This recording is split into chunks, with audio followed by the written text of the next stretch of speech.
Madame, Monsieur, bonsoir. Au Maroc, la politique ne se transforme jamais brutalement. Elle glisse, elle s'ajuste, elle se rééquilibre. Gage de stabilité pour certains. D'autres plus critiques parlent d'ingénierie politique. L'annonce de Aziz Akhannouch de ne pas briguer un troisième mandat à la tête du RNI, ni de se présenter aux législatives de 2026, dépasse largement le cadre interne d'un parti. Ce n'est pas un détail d'agenda, c'est un signal. Depuis l'alternance consensuelle de 1998 avec l'arrivée de feu Abdelrahman Yousfi, le Maroc a inventé sa propre façon de faire de la démocratie.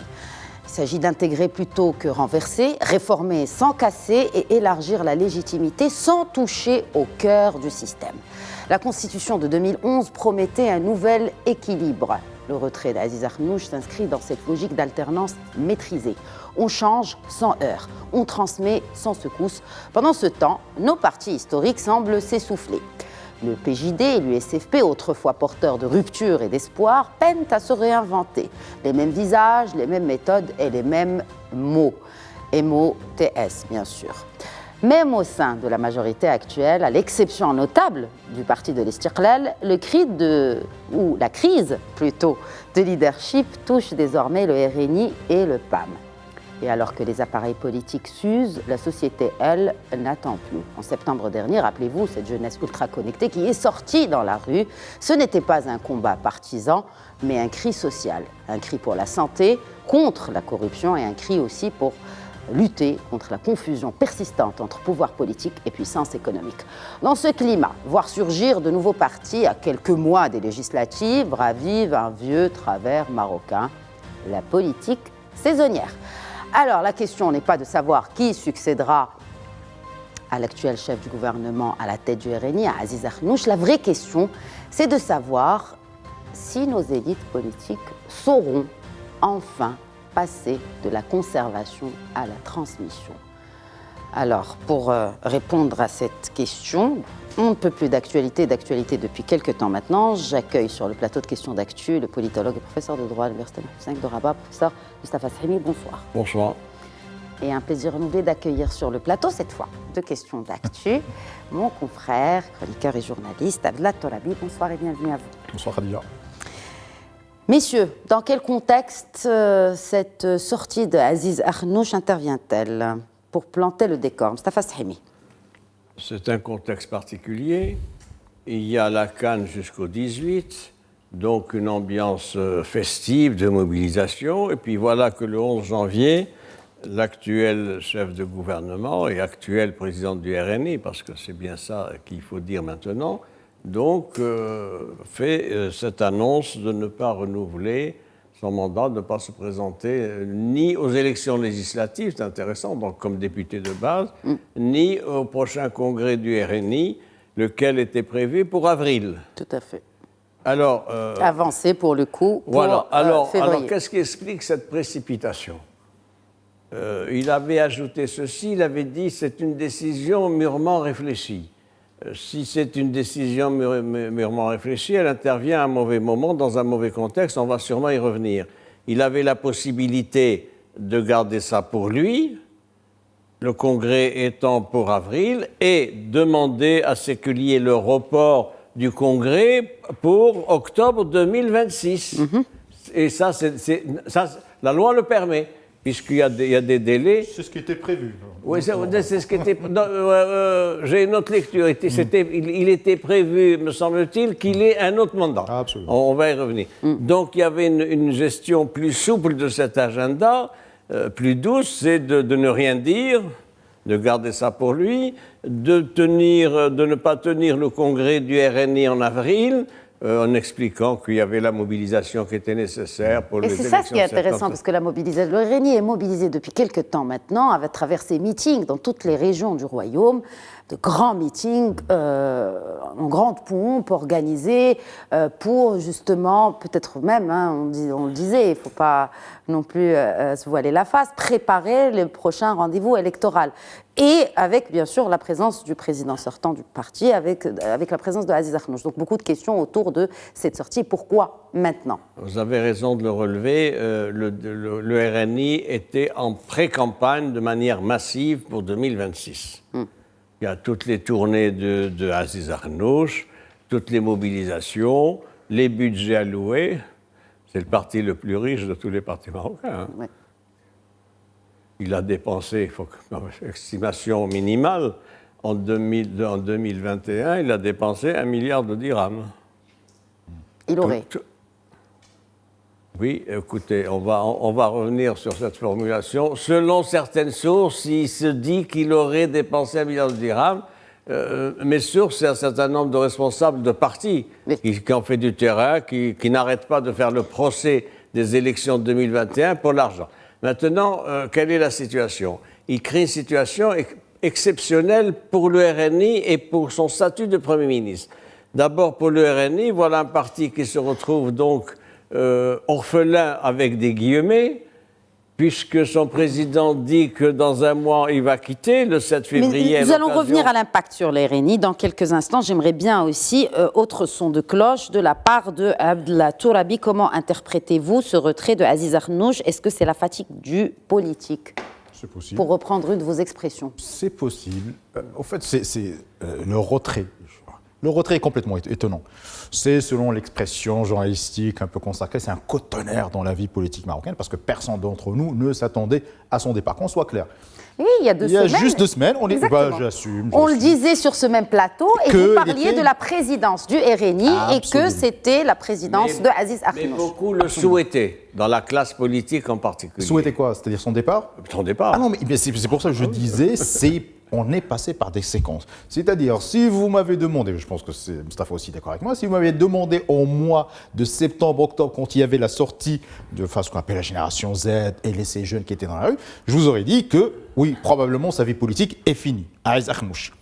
Il a pu s'en sortir, il a continué, il a fait justement des meetings, parce qu'il ne faut pas oublier, il y a quelques semaines, il avait fini une tournée dans les 12 régions du royaume, avec une présence massive des gens, des citoyens, ont évalué selon le RNI à 40 000 personnes qui ont assisté au meeting. Donc voilà, c'est-à-dire on est devant quelqu'un qui probablement n'allait pas se retirer de la vie politique.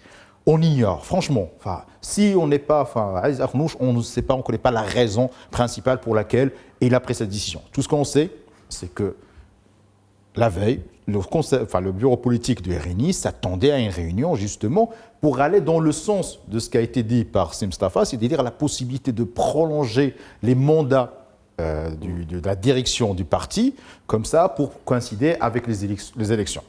C'est ce qu'on les gens s'attendaient à ça. Mais voilà, selon les témoins, selon des gens qui ont été sur place, il vient annoncer, avec aussi certains de nos confrères, en présence de certains de nos confrères journalistes qui ont été invités, il leur annonce qu'il avait décidé de se retirer de la vie politique marocaine. Donc nous, on ne va pas entrer dans ce débat, qu'est-ce qui l'a motivé, pourquoi il l'a fait. Maintenant, le plus important, c'est justement les conséquences de cette décision et aussi pourquoi Aziz Akhnouch est devenu un fardeau pour beaucoup de monde. Et pourquoi Aziz Akhnouch cristallisait autant de tensions, de mécontentement au sein de la vie politique marocaine. Et je veux commencer d'abord pour quelque chose de précis, c'est que Aziz Akhnouch, c'est ce que je détestais dans les lectures qu'on faisait de Aziz Akhnouch, c'est de le sous-estimer. Et on va revenir peut-être sur ça, c'est qu'il a fait un énorme travail au sein de son parti, au RNI. Il a transformé le RNI en une vraie puissance, une vraie machine électorale, politique, etc. Et c'est pour ça, pour revenir à la dernière remarque, Khadija, c'est pour ça qu'on disait que le RNI était favori. C'est la fin du leadership qui a structuré à la fois le parti et l'exécutif actuel. Non, l'exécutif, c'est autre chose. L'exécutif, c'est autre chose. Mais en tout cas, restons dans le parti politique. Le parti politique, en 2021, rappelons certains faits, c'est qu'en 2016, Aziz Akhnouch était en retrait de la vie politique marocaine. Tu le sais, il était ministre de l'Agriculture à l'époque, et donc il était en retrait de la vie politique marocaine, et donc il prend la tête du parti.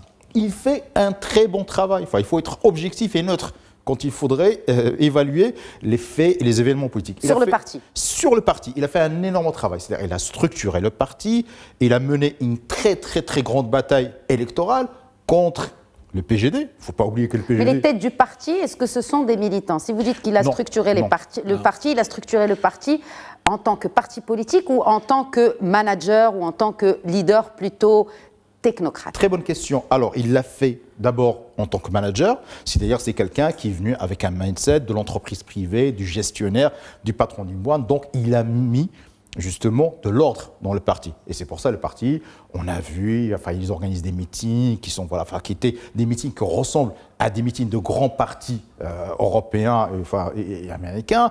Il a organisé, c'est-à-dire il y a une direction. Ils ont les moyens aussi. Oui, mais bien sûr, c'est pour ça que je disais, enfin, il est arrivé avec ses moyens. Il ne faut pas oublier, on est devant l'un des hommes les plus riches du royaume. Donc, il a mis beaucoup de moyens pour structurer ce parti. Donc, la com. La com qui était... La com, mais pas la politique. Non, ça c'est pour ça c'est pour ça qu'il faut mettre beaucoup de nuances dans ce que je suis en train de dire. Une organisation, c'est-à-dire ça ressemble à une entreprise privée performante. Deuxième chose, c'est qu'il n'y a pas de militants. Il y a des gens, et c'est pour ça le problème, il n'y a pas de militants. Et il a fait, puisqu'on est dans une ambiance de foot, et il a fait un excellent mercato politique. C'est-à-dire ramener les meilleurs notables, ceux qui sont capables de gagner les élections. Et donc, il a profité de sa très bonne connaissance d'abord du monde rural, c'est-à-dire il est ministre de l'Agriculture pendant des années, donc il connaît très bien qui sont les gens qui sont très bien implantés dans certaines régions dans le monde rural, donc il a su les ramener vers son parti. Et donc il a gagné une élection contre le PGD. Vous pensez que ce mercato va commencer après le départ du président du RNI, donc Aziz Akhannouch? Est-ce que vous pensez qu'il y a beaucoup de notables qui risquent de switcher de camp à la veille de ces élections législatives? Je réponds à ta question, tu préfères... Oui, je vais prendre aussi son... Alors, pour répondre à cette question, le départ de Aziz Akhannouch va changer beaucoup de choses au sein du RNI. C'est-à-dire, il n'y aura plus la même attractivité, il n'y a plus le même leadership, il n'y a plus la même puissance financière, justement, pour financer des campagnes électorales telles qu'on l'a vu en 2021. Donc, mais ça dépendra aussi d'une question très importante. Qui va venir remplacer Aziz Akhannouch? C'est-à-dire, si on est devant des apparatchiks ou certains dirigeants traditionnels du RNI, je pense qu'il y aura un départ massif au sein du RNI vers d'autres partis. Vous avez parlé de 2016. Oui, peut-être Moustapha Sahimi, vous voulez répondre à cette question. Sur l'impact électoral de cette décision d'Aziz Akhannouch. Première observation, il faut bien le dire une fois, est-ce que c'est une décision voulue, volontaire? Je suis incapable de répondre à cette question. Personne n'est capable de répondre à cette question, à moins qu'on ait Aziz Akhannouch avec nous sur le plateau. Je prends le risque de vous répondre, si vous le permettez. Au conditionnel, si vous le permettez. Oui, toujours. Très bien. Vous voulez tout le temps m'habiller avec le conditionnel. Vous le portez si bien quand il le fait. Alors, je formule l'hypothèse. Vous savez, nous sommes un pays stabilisé avec des institutions, des règles de jeu.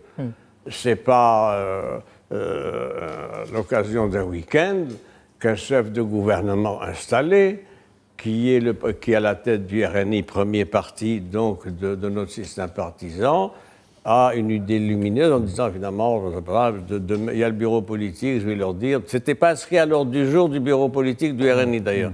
Il est venu leur dire c'est bien, disant je vais pas faire un deuxième mandat, j'ai fait de mon mieux, etc. Je formule l'hypothèse, vous voyez que je suis prudent, qu'il a pris conscience, à tout le moins, de la nécessité de partir, du fait d'un certain nombre de paramètres informels qui sont émis là où ils doivent être émis.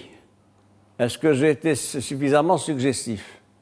Très suggestif. Je vais vous suggérer une autre comparaison. En préparant cette émission, j'ai lu des analyses ici et là, et une m'a particulièrement interpellée. Vous avez évoqué cette date de 2016.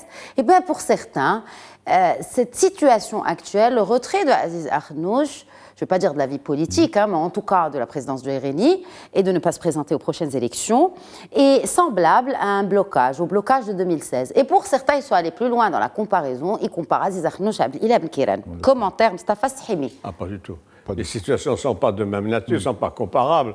2016, il y avait... Non, mais j'aimerais bien que vous répondiez aussi je réponds à votre question. À ces analyses. 2016, il y a eu les élections. donc les élections. Benkiren avait dirigé le cabinet de 2011 à 2016. Il n'a pas été reconduit. Il y a eu un blocage de 6 mois officiellement, parce qu'il faut voir l'informel, officiellement sur la capacité à former une formule gouvernementale acceptable. C'était en particulier le problème de l'USFP. Ça a duré 6 mois, jusqu'en mars, donc. Et c'est là que le président du Conseil national de PJD, Dr Sadi Osmani, a été appelé à former le gouvernement sans l'USFP. Alors, ce qui est intéressant à noter, c'est que c'était une période de blocage. C'est-à-dire qu'on n'a pas voulu que Benkiren ait un deuxième mandat. Et on lui a balancé, donc sur sa route, le dossier de la participation de l'USFP. C'est ça le blocage. En l'espèce aujourd'hui, Aziz Akhanouch n'a pas ce type de contraintes, etc. Il est là, il a réfléchi, il s'est passé ce qui s'est passé, il a pris bonne note, je dis, d'un certain nombre de messages de clignotants donc significatifs et décisionnaires, pour comprendre qu'il fallait à son corps défendant, qu'il fallait qu'il n'aille pas au-delà de son deuxième mandat. Pourquoi? Donc ce blocage ne pèse pas sur les stratégies actuelles des partis. Alors, voilà, pour être plus clair dans ma question. Alors d'abord le contexte, si vous le permettez, et ensuite l'impact sur le RNI. Le contexte, c'est que c'est un contexte extrêmement difficile. Il y a un phénomène d'usure, ça a été évoqué, de ce gouvernement. Il y a un phénomène de conflit d'intérêts, tout le monde le sait.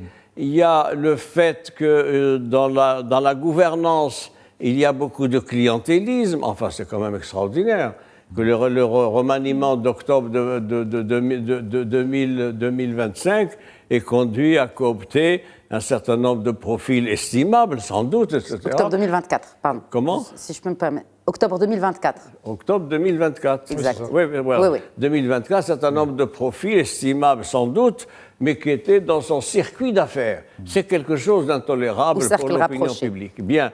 Il y a aussi un autre élément qui a joué, c'est le fait qu'il n'a pas la fibre sociale, fondamentalement.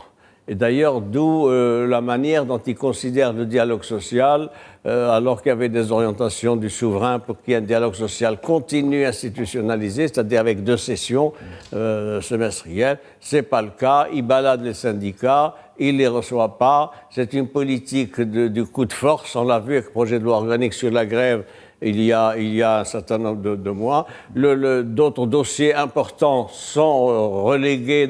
Mais qui va défendre ce bilan s'il n'y a pas une candidature actuelle ou naturelle pour l'incarner? Ça, c'est les impacts collatéraux de sa décision.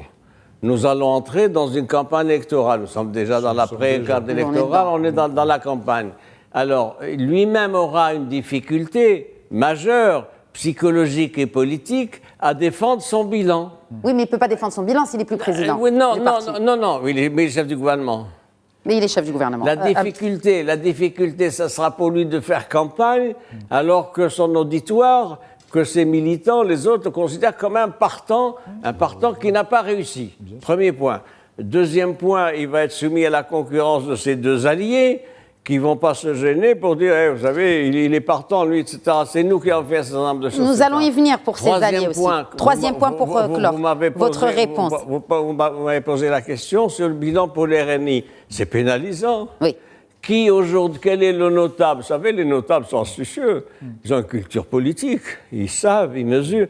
Quels sont les notables pour être intéressés aujourd'hui par le parrainage d'un parti comme le RNI, dont le président quitte le jeu politique, démissionne, et donc c'est une situation extrêmement difficile.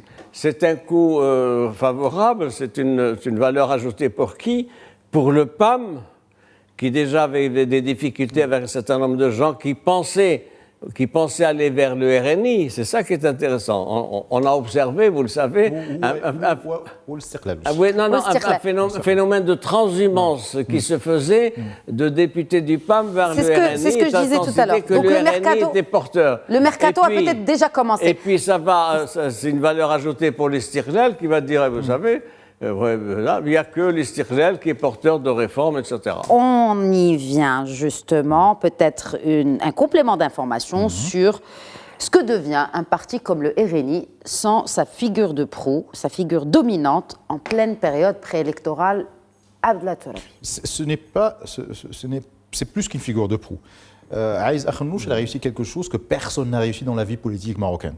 C'est de transformer son parti en un parti présidentiel, c'est-à-dire un vrai président de parti. C'est-à-dire, j'exagère un tout petit peu, mais c'est un peu Trump aux États-Unis, c'est-à-dire que tout s'articule autour d'une seule personne. Il décide de décide de tout. Il décide de mettre, par exemple, une telle personne en tant que ministre. Il décide que, par exemple, cette personne, elle va être à la tête d'une telle institution publique. Il est le seul maître à bord. Il faut revenir un tout petit peu à l'histoire du RNI pour savoir, et c'est Mustafa Sahimi, il connaît ça très très bien, le parti, le RNI n'a jamais été un parti où il y a un seul patron. C'était un parti qui était constitué de plusieurs barons, si on veut dire. C'est intéressant que vous disiez patron, parce que c'est aussi le parti des patrons. Parce que mais c'est ça, oui. C'est un parti quand même avec beaucoup de businessmen. Mais c'est intéressant ce que tu dis, parce que justement, je vais revenir. Je ne vais pas oublier ce que tu viens de dire, parce que c'est très important. C'est un parti qui était constitué par des barons, c'est des grandes familles. Les Okasha, les familles, etc., qui sont notamment dans les grandes villes du royaume. Aïs Akhnouch, quand il est venu, justement, pour ça, c'est le grand patron. C'est l'un des plus grands patrons au Maroc. Sur le plan économique, c'est l'un des hommes les plus riches, les plus prospères au Maroc. Donc, ce qu'il a fait, c'est comme le Léviathan, le monstre qui mange les petits monstres. Il a évincé complètement tous les autres barons, c'est-à-dire il n'avait plus besoin d'eux. C'est-à-dire on n'a plus besoin d'avoir des gens qui sont capables de financer un parti, de mener des élections, etc. Je suis capable, grâce à ma fortune personnelle, grâce à mon réseau, c'est parce qu'Aïs Akhnouch, il y a un réseau juste incroyable au sein des milieux des affaires. C'est-à-dire c'est ce qu'il avait dit la dernière fois, et ça a déplu à beaucoup de personnes. Il l'entendait bien, il le disait, en étant conscient de ce qu'il représente. Quand il disait, c'est-à-dire, voilà, je connais quasiment tout le monde dans le monde des affaires. Il l'a dit au Parlement, ça a choqué des gens. Mais sauf que c'est une réalité. Aïs Akhnouch, du fait qu'il est à la tête d'un empire dans ces hydrocarbures, c'est un acteur économique central. Donc, il a pu évincer tous les autres barons, les autres familles, etc. C'est pour ça qu'il y a beaucoup de mécontents au sein du parti. Et c'est pour ça qu'il y a beaucoup de gens, des figures historiques qui ont quitté le parti, ou des figures historiques qui sont repliées sur soi. Par exemple, Ojar. Ojar, on ne le voyait pas énormément sortir pour défendre le parti, alors qu'il fait partie des figures historiques du RNI. Donc la force de Aïs Akhnouch, c'est qu'il a transformé un parti, ou un parti présidentiel. Présidentiel, dans le sens pas, il va mener des élections présidentielles, mais dans le sens, il est le président d'un parti, il décide de tout, et quand il va partir, et là maintenant il est parti, ça va être vraiment le chaos au sein du RNI. Ça dépendra d'une fois, ça dépendra de qui va être le successeur d'Aïs Akhnouch. Qui bah oui, parce que c'est la question aussi sur toutes les lèvres. Hein. Vous le savez mieux que moi, depuis samedi, Abdel Tourabi, les pronos se fusent. Qui va succéder à Aziz Akhnouch? Avant qu'on parle aussi sur l'impact de ce retrait sur les prochaines élections. Qui pourrait parler de manière transparente? Là, bien sûr. Qui pourrait succéder à Aziz Akhnouch à la tête du RNI? On n'est pas en train de parler de prochaines élections. Non, il y a deux partis dans cette question. Est-ce que le parti aura besoin de quelqu'un pour gérer l'appareil, le fonctionnement des partis, etc. C'est-à-dire quelqu'un qui connaît très bien l'organisation partisane, qui est là depuis des années et qui maîtrise un peu. Il y a évidemment trois personnes. Il y a Aoujar, c'est Mohamed Aoujar, et il y a Talbi Alami, et il y a Mustafa Beites, parce qu'il était directeur du parti. Directeur du parti. Donc, on est devant trois personnes. Non, je suis en train de parler de deux choses différentes. C'est-à-dire celui qui est capable de diriger le parti. Je ne suis pas en train de dire qu'il a le profil de chef de gouvernement. Donc, non. Qui va diriger le parti, ça veut dire que c'est le prochain secrétaire général du RNI. Le président. Et donc, le président des partis. Ou président, ou secrétaire général. Peut-être qu'ils vont changer aussi de statut. Il va devenir un secrétaire général. Mais donc, ce que vous dites, est-ce que ça veut dire que ça va être une direction à 3 têtes ou à 2 têtes pour peut-être pas calquer le... Non, c'est un des 3. Je suis en train de dire, il y a le profil de celui qui va diriger les partis, mais pas dans l'optique d'être chef de gouvernement. Oui. Mais si on est dans l'optique on va rester le premier parti du pays, on va mener une élection, une campagne électorale victorieuse pour gagner, il y a d'autres profils qui pourraient être candidats. Ce que l'on peut dire... Je peux citer les noms. l'ancien ministre de l'Industrie, Moulahfid Alami, parce qu'on oublie qu'il est encore lié au parti. Donc, on ne sait pas s'il est encore lié au parti. C'est pour ça que je dis, voilà, on est en train de faire des hypothèses selon ce qui est vraisemblable. Oui. Voilà, parce que lui, il est populaire, il a la carrure, il connaît très bien les dossiers. On est vers 5 ans, c'est-à-dire c'est on a un chef de gouvernement. C'est-à-dire c'est quelqu'un qui connaît le monde économique, il connaît aussi le monde politique, il connaît l'administration. Il y a une deuxième personne, c'est Nadia Ftah, la ministre de l'économie. Elle aussi, elle a les caractéristiques d'un futur chef de gouvernement, c'est-à-dire elle connaît très bien l'administration, le monde économique, etc. Si le RNI arrive en tête, est-ce que ce retrait ne risque pas aussi de toucher au poids électoral du RNI? Et aussi vos pronostics, bien sûr, c'est Mustafa Suhaymi. Vos pronostics déjà sur la succession potentielle de Aziz Akhannouch à la tête du Rassemblement national des indépendants. L'hypothèse d'un RNI arrivant premier aux élections législatives de septembre 2026 ne me paraît pas recevable aujourd'hui, avec ce qui s'est passé en particulier. Donc le parti va sortir fragilisé de cette... Oui, le parti va être deuxième ou troisième. Mais il n'allait pas être deuxième ou troisième avec cette impopularité déjà du chef du gouvernement actuel. Vous l'avez raison de le relever, on l'a dit plusieurs fois sur ce plateau ailleurs, etc. Il y avait un passif et un handicap majeur, c'est que ce bilan, ce qu'il a fait, il n'a pas fait, des choses qui ont été faites, il y a un actif, tout ça, etc. Mais l'obstacle fondamental qui était rédhibitoire, c'est l'impopularité de ce chef de gouvernement. Qui peut dire le contraire?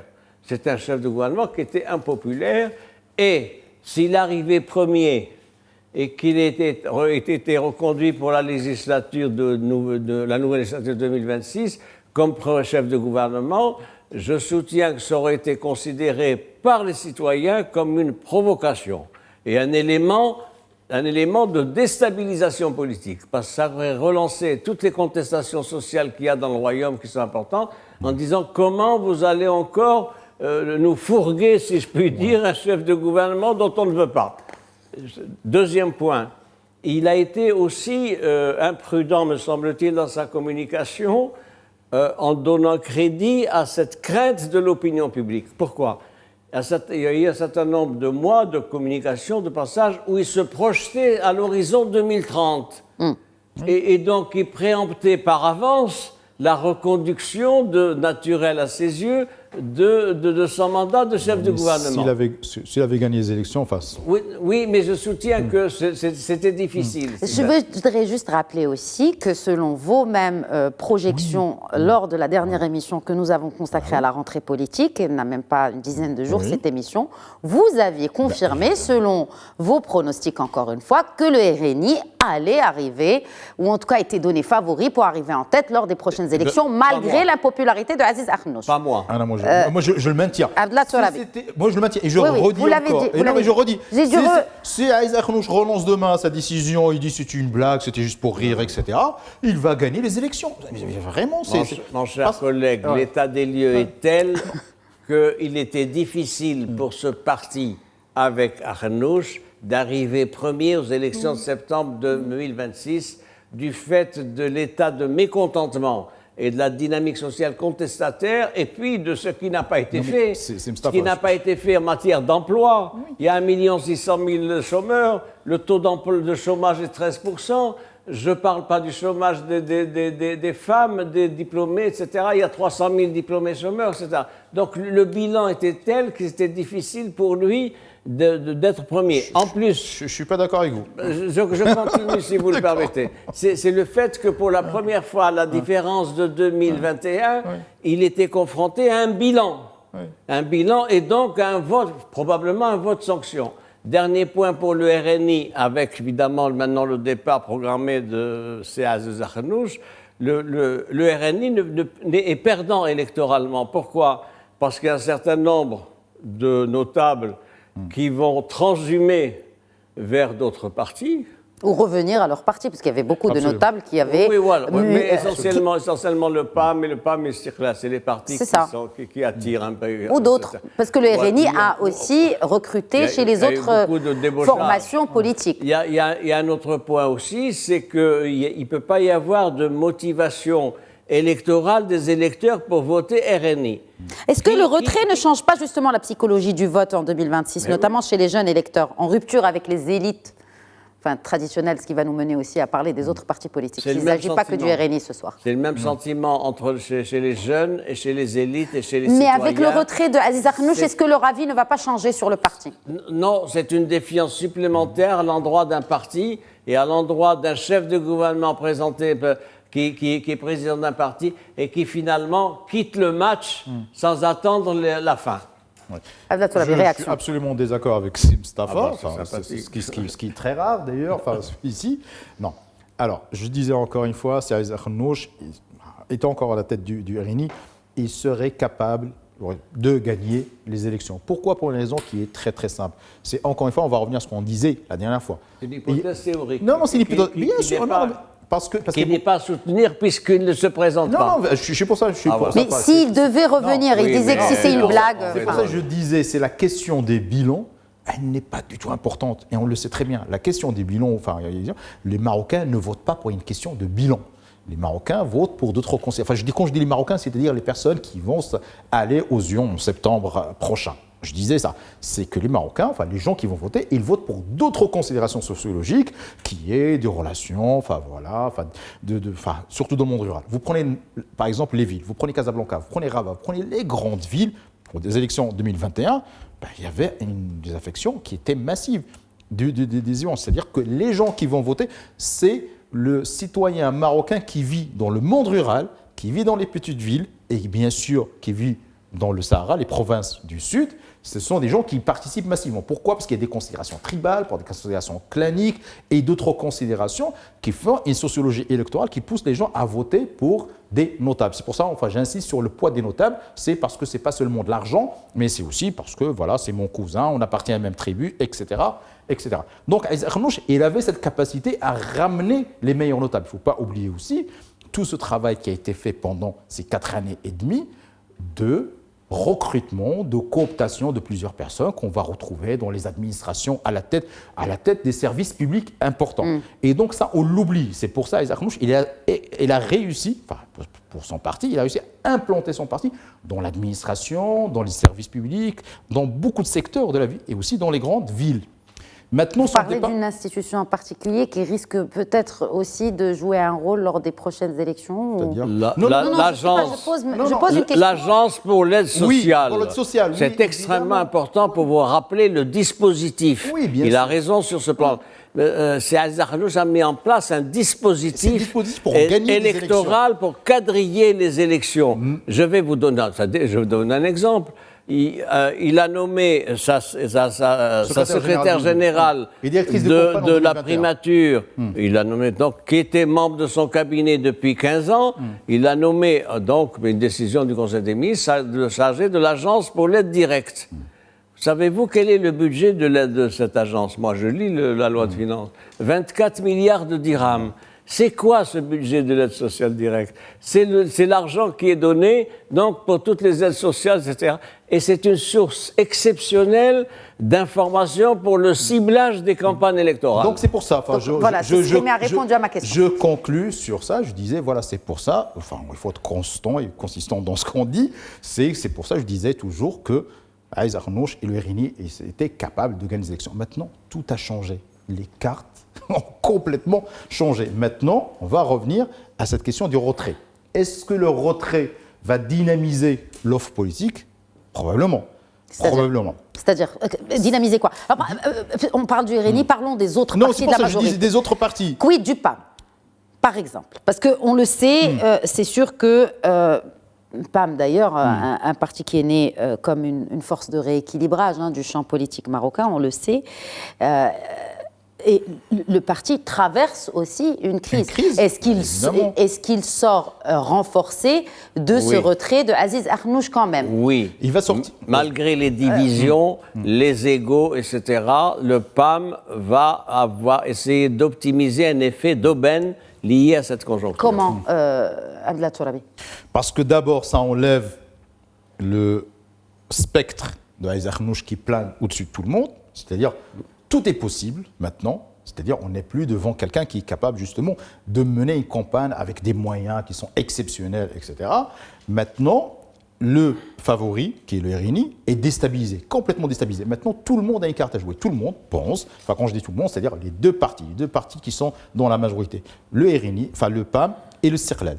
Ils pensent maintenant que c'est jouable, qu'ils peuvent très bien gagner, que le favori maintenant va trébucher dans son parcours. Mais encore une fois, je dis ça au conditionnel parce que ça dépendra aussi de la nature de celui qui va être le successeur d'Aziz Akhnouch.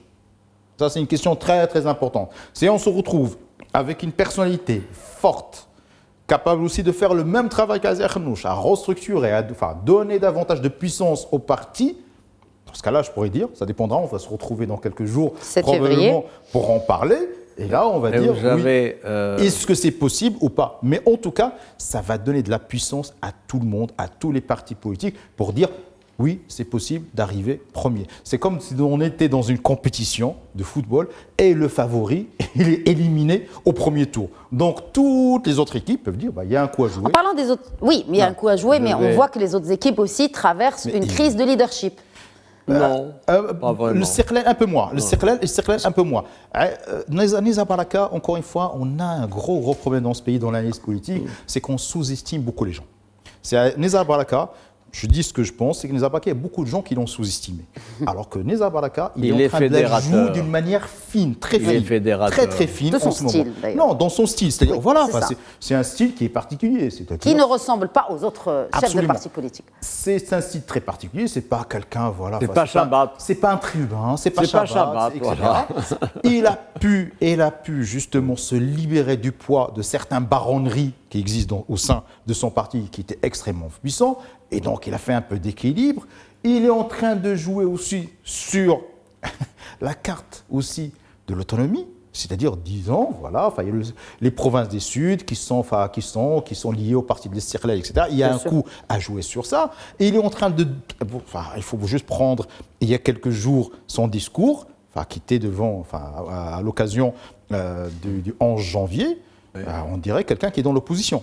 Oui, c'est-à-dire quelqu'un qui est en train de critiquer le gouvernement, de critiquer l'argent, de critiquer ce que profite de la rente, etc. C'est un discours de quelqu'un qui est en opposition. Il n'en est pas à sa première sortie. Il est en train de faire ce que faisait Aziz Akhnouch au PJD en 2021, c'est-à-dire dans la majorité et dans le gouvernement.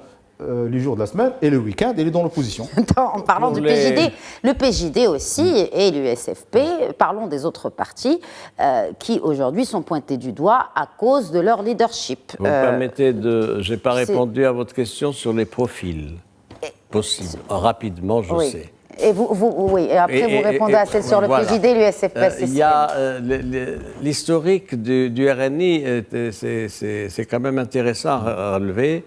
Il ne faut pas écarter l'hypothèse d'un outsider qui n'est pas formellement un cadre dirigeant du RNI. Ah non, les conditions pour être candidat, c'est avoir accompli au moins un mandat au sein du Conseil national du RNI. Voilà. Oui, mais ça, c'est formel. Je vais vous donner deux exemples. Non, c'est pas informel. Non, ça, ce sont les règles qui ont été annoncées par le parti. On a l'habitude, même si cela peut être vous. On a l'habitude de donner beaucoup de plasticité à l'interprétation des textes réglementaires. Et on peut les changer d'ailleurs le 7 février. Il y a deux exemples. Eh oui, un congrès souverain. Il y a beaucoup de choses qui peuvent être faites. Il y a deux cas intéressants où c'est quelqu'un d'extérieur au RNI qui a été donc secrétaire général président du RNI. Premier cas, c'est Salah Demzouar. Oui. C'était exactement janvier de 2010, qui est resté de 3 ans, etc. Deuxième cas, encore plus intéressant, c'est celui d'Aziz Akhnouch. Oui, bien, c'est ce qu'on a dit. Aziz Akhnouch a commencé sa carrière où? Au mouvement populaire. Oui. Ensuite, il est allé au MTD, le mouvement Tous les démocrates. Le mouvement démocrate, mais ce n'était pas un mouvement, c'était une association. Ouais. Ensuite, il est allé au RNI. Ensuite, il a, dans un gouvernement qui avait été formé pour garder son poste de ministre de l'Agriculture, il a gelé sa participation au RNI. C'est ça le factuel. Et voilà Aziz Arnouch qui est appelé, dans des conditions exceptionnelles connues de tout le monde, donc, en octobre 2016, pour tenir, à la fin d'octobre 2016, un congrès exceptionnel du RNI, où on a ramassé 3000 personnes avec une centaine de camions, de cartes, etc. Et un congrès par acclamation. Il n'y a eu aucun texte qui a été adopté. Voilà un peu comment les choses. C'est-à-dire l'hypothèse d'un parachuté n'est pas à écarter. Qui? Il y a des parachutés intéressants. Des parachutables. Oui, parachutables. Je ne retiens pas, mais je peux me tromper. Ça m'arrive souvent, le profil de Moulay Hafid Alami, parce que ça l'intéresse. Lui, il n'est pas parachutable. Oui, mais... Il était membre du bureau politique. Oui, mais ils sont un certain nombre de gens qui sont membres du bureau politique, mais c'est comme si c'était du leasing. Mais en tout cas, là, on y voit plus. C'est là où l'analyse est intéressante. Est-ce qu'on voit le prochain chef du parti ou le prochain chef du gouvernement au cas où le RNI arrive en tête des prochaines législatives? Ou chef au féminin aussi. Oui.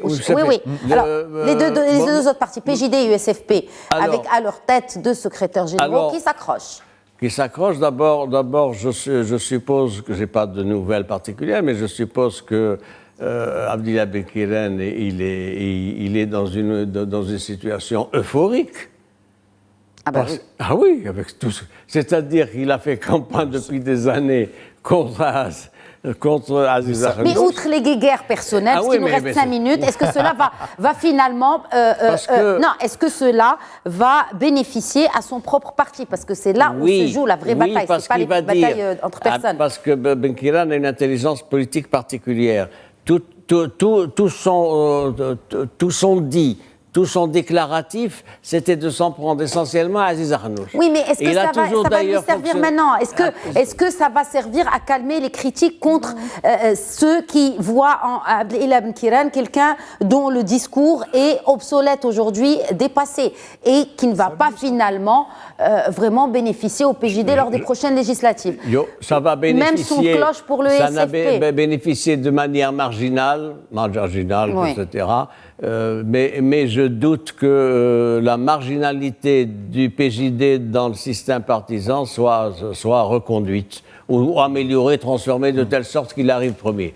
C'est exclu, nous sommes dans une classification politique qui est pratiquement figée, avec des forces politiques implantées, qui ont eu le temps de se renforcer, etc. Le PJD sera un élément secondaire. L'USFP aussi. L'USFP, c'est intéressant. Voilà un parti qui a 34 députés aujourd'hui, qui est frappé par ce problème du 4e mandat de son premier secrétaire, dans des conditions spéciales, et qui travaille évidemment pour être dans la future majorité. Mais la future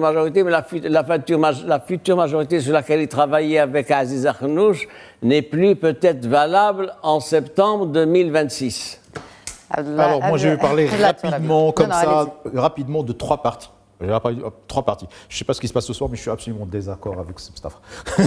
Il faut, parce que c'est ça, en fait. C'est ça le débat politique. Abdillah Benkiran, je ne pense pas que ça le sert. Ce n'est pas dans son intérêt. Le retrait d'Aziz Arnouch n'est pas dans le retrait d'Abdillah Benkiran parce qu'il a construit toute sa stratégie politique depuis son retour, depuis 2 ans, à taper sur Aziz Arnouch. Vous imaginez que, quand vous jouez au foot, encore une fois, j'adore cette métaphore du foot, puisqu'on est dans le foot. C'est de circonstances. C'est de circonstances.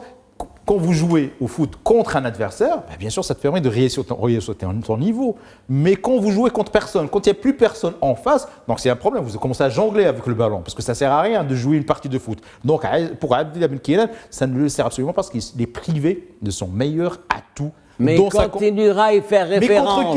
Mais contre qui? Il n'est plus là. Non. Il va tirer sur une ambulance, pas sur une ambulance, sur rien. Il va faire sa campagne pour dire ce chef de gouvernement. Oui, mais ça reste. Donc, ça reste dans la campagne électorale. Encore une fois, le retrait d'Aziz Arnouch aussi, ça trouble tout. Même les partis supposés être dans l'opposition, c'est le cas du CFP, parce que le CFP, il a essayé de ménager Aziz Arnouch pendant un moment dans l'optique de pouvoir rejoindre justement, et là on est d'accord, de rejoindre la majorité gouvernementale au prochain mandat dirigé par Aziz Arnouch. Là, ça change beaucoup de choses. Mais on oublie un 3e parti, et ça serait intéressant de voir ça, c'est le mouvement populaire. Oui. Parce que le mouvement populaire, je pense qu'il va bénéficier, il va profiter de ce retrait Parce qu'imaginons une débandade au sein du RNI et qu'il y ait des notables, notamment dans le monde rural, qui voudraient paraître. Le mouvement populaire est un parti qui est traditionnellement, historiquement, favorable à ce genre de profil. Donc, on pourrait voir des gens rejoindre du RNI et partir vers le mouvement populaire. Et notamment, on a vu tout le travail qui est en train d'être fait par Ouzine de paraître comme quelqu'un qui est capable justement d'incarner un vrai discours politique, une vraie opposition, etc., etc. Donc, on a 3 partis. Pour moi, Abdelhamid Kalaï est perdant, parce que voilà, vous êtes privé de votre meilleur ennemi. Et l'UCFP, je pense qu'il va redresser un peu son discours, dans l'optique toujours de rentrer au gouvernement. Maintenant, il faudrait attendre le mouvement populaire, ce qu'il va faire dans cette confusion totale. Rapidement, Solidarité populaire, c'est ce parti, parce que j'en ai parlé dans mon introduction, qui a relancé le débat sur la politique saisonnière, messieurs. Que révèle-t-il sur la crise de crédibilité du système partisan chez nous? C'est quoi ce parti? C'est un nouveau parti. Créé par C'est une nouvelle formation créé par qui a été créée pour justement s'ajouter aux autres partis. S'ajouter aux trentaines de partis qui existent déjà. Il a une identité, il a des noms. Oui, Solidarité populaire, il s'appelle. Non, les dirigeants. Moi, j'ai vu ça comme vous, j'ai vu les dépêches, etc. Donc, peut-être. C'est pas les personnages qui font les partis politiques. On veut voir ça autrement. C'est fait par les profils, des leaders et des militants. C'est ça qui donne une couleur. Alors, un mot de la fin sur ça, justement. Sur ça, c'est un nouveau parti, avec qui, comment, etc. Je reste extrêmement réservé sur ce plan-là. Je reste également réservé sur la difficulté pour les partis politiques d'épouser les vrais enjeux de 2026 Absolument. Et au-delà. C'est ça qui est fondamental, c'est pas simplement la petite guéguerre de l'opposition, de la majorité, tout ça. C'est quoi? Quels sont justement les vrais enjeux? Les enjeux, c'est le développement. C'est la problématique du nouveau modèle de développement. Quel nouveau modèle de développement nous voulons?